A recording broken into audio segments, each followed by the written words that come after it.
Hello friends, आज हम discuss करने जा रहे हैं एक्टिव से पैसिव बनाना।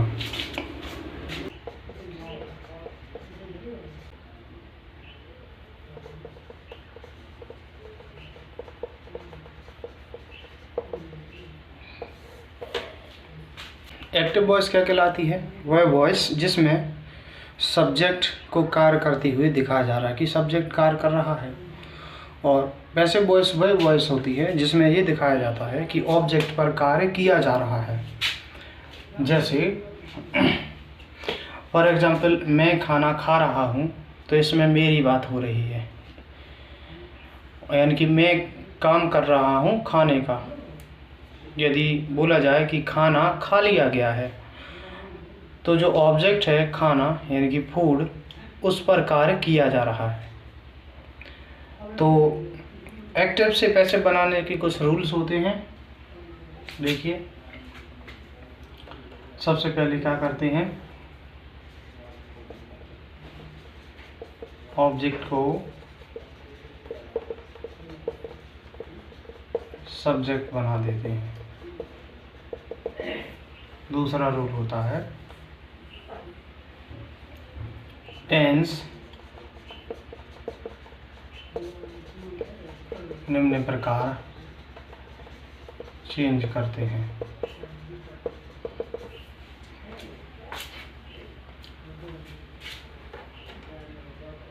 किस प्रकार से चेंज करेंगे?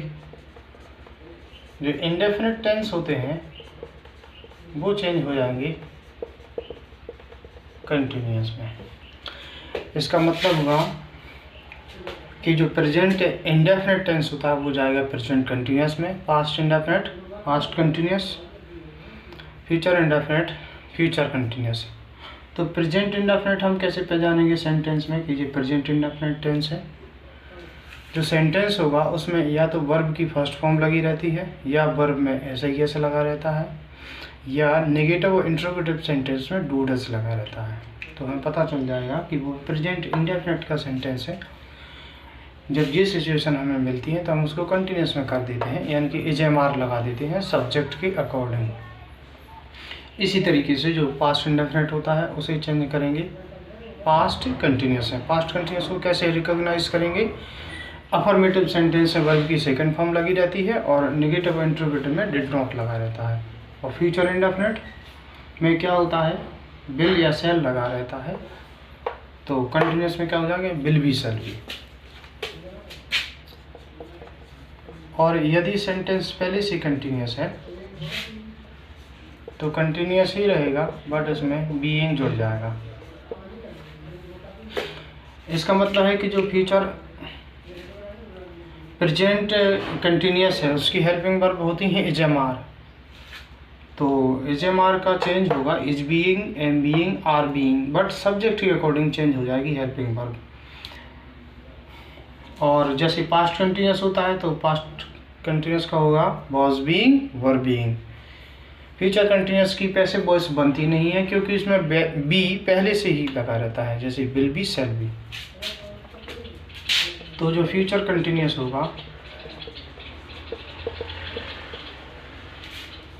वो क्या होगा? उसकी पैसिव वॉइस नहीं बनती है। इसके बाद अगला है परफेक्ट टेंस। परफेक्ट बताए जाएंगे परफेक्ट कंटिन्यूअस में। जैसे प्रेजेंट परफेक्ट टेंस की हेल्पिंग वर्ब होती है हैज, हैव, और परफेक्ट कंटिन्यूअस की प्रेजेंट परफेक्ट का हो जाएगा प्रेजेंट परफेक्ट कंटिन्यूअस, यानी कि हैज, हैव का has been, have been. Past perfect का पास्ट परफेक्ट कंटिन्यूअस, हैड रहेगी पहले तो वो हो जाएगी हैड बीन। फ्यूचर परफेक्ट की विल हैव, शैल हैव होती है तो will have been, shall have been. और जो परफेक्ट कंटिन्यूअस तीनों टेंस होते हैं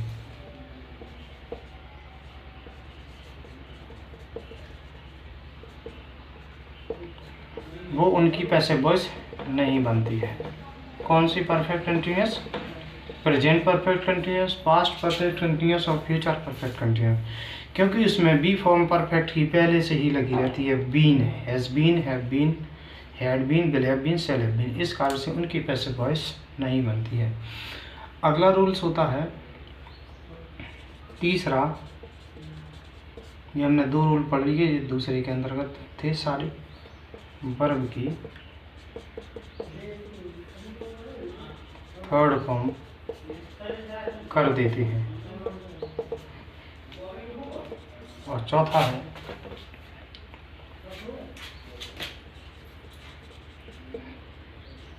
सब्जेक्ट को ऑब्जेक्ट के स्थान पर बाई से जोड़कर लिखते हैं। बाई से जोड़कर लिखेंगे सब्जेक्ट को ऑब्जेक्ट की जगह पर, लेकिन हर एक सिचुएशन में बाई से जोड़कर नहीं लिखते हैं। जैसे नो के बाद टू लगता है, नॉन टू, ऑब्लाइज टू आता है, सरप्राइज के बाद एट आता है, सरप्राइज एट, प्लीज के साथ विद आता है, please with, displease with, alarm eight. तो हर एक सिचुएशन में बाई से जोड़कर नहीं लिखा जाता, कहीं में टू जोड़ते हैं। तो वो नेक्स्ट वीडियो में उसका डिस्क्रिप्शन दिया जाएगा।